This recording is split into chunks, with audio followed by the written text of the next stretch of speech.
Comment bien prendre ses mensurations quand on est un homme et qu'on veut mesurer ses résultats? La balance n'a pas bougé depuis 3 semaines? T'inquiète, elle te raconte juste la moitié de l'histoire. En vrai, tu peux gratter 5 kilos de graisse, en choper 4 de muscle et au final, même poids. Donc retiens ça, la balance ne voit que la masse, mais pas le chef-d'œuvre. Et pour ça, c'est le maître à ruban qui sera ton ami. Quel est le matériel de base? Tu auras juste besoin de quelques éléments de base. Même le vieux ruban de couture de ta mère fera amplement l'affaire. Il te faudra un stylo ou un téléphone pour noter exactement les mensurations que tu vas prendre, un miroir ou alors ton pote Kevin qui te racontera ce qu'il a vu. Non, plus sérieusement, prends une vidéo de toi de face, de profil et de dos à corps relâché et contracté. Comme ça, tu auras toutes les informations nécessaires. Mais attends, moi on m'a dit de prendre des photos, comme ça j'ai un album et puis j'en fais au fur et à mesure. Alors oui, attends, les photos c'est pas mal, mais si t'as pas la photo parfaite, il te manquera des infos. Alors prends une vidéo, au moins avec ça tu auras tout, tu auras les mouvements et tu pourras faire des captures d'écran si tu as besoin de prendre un élément précis dans cette vidéo. Alors, convaincu? Abonne-toi. Bref, c'est tout. On mesure, on note et on fonce. Comment est-ce qu'on fait ça en pratique? On est parti sur du concret, donc en premier lieu, on va avoir besoin d'une balance pour mesurer son poids.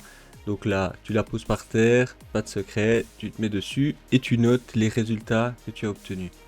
Ça va être important que tu prennes cette mesure parce qu'on va faire un avant-après sur le défi des 30 jours.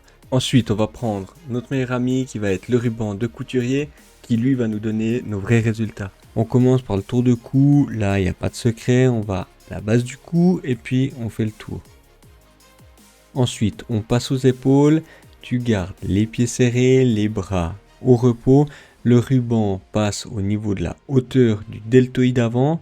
Et si tu es seul, angle 3/4 devant la glace et tu vises l'endroit qui fait le V dans ta musculature. C'est pas plus compliqué que ça.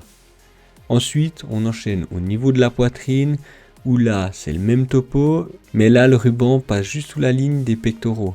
Le ruban est bien parallèle au sol et il n'y a pas besoin de serrer ta poitrine comme Iron Man. Tu respires, tu lis la mesure et tu notes. Ensuite, on va descendre un petit peu. La section numéro 3, ça va être la taille et les hanches. On va prendre 2 mesures distinctes parce que là, on va mesurer une vraie perte de poids.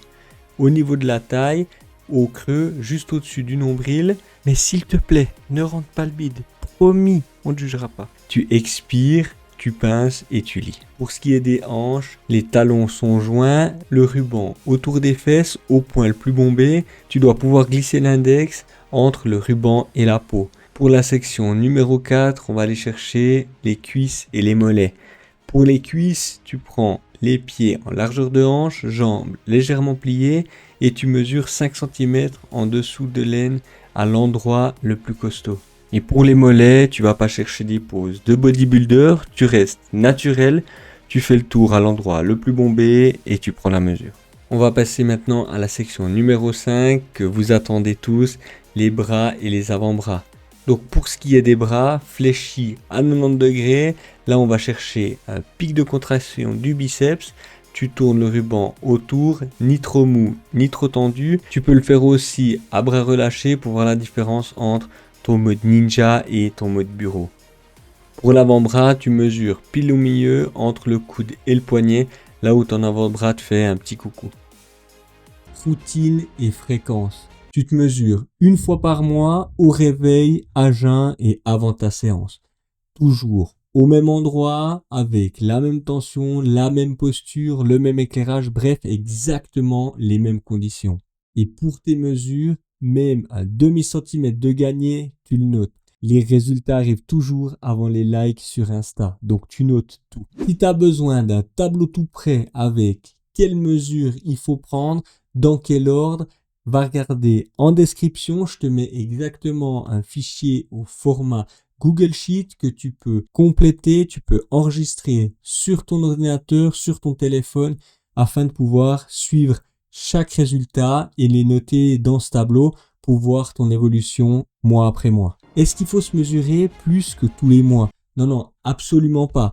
Dans une bonne perte de poids, il faut laisser un moment à ton corps pour s'adapter pour 2 raisons. La première, c'est que tu auras de vrais résultats entre 2 séances et ça peut varier d'une semaine à l'autre.